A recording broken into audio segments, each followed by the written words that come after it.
So ayun guys, nag-order tayo ng bagong Jollibee crispy chicken sandwich kumbaga sa Manginasal. Pero sa chicken sandwich lang sa Jollibee.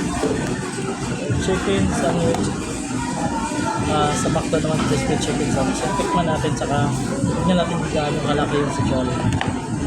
Kasi favorite natin yung sa McDo crispy chicken sandwich. So ganito pala kalaki sa kanila.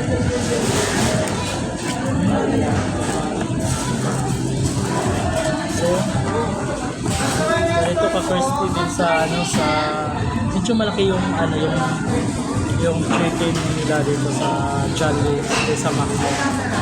Yung sa crispy chicken sandwich. Tignan natin. Yung lasa niya, yung chicken niya lasang Jollibee pa rin. So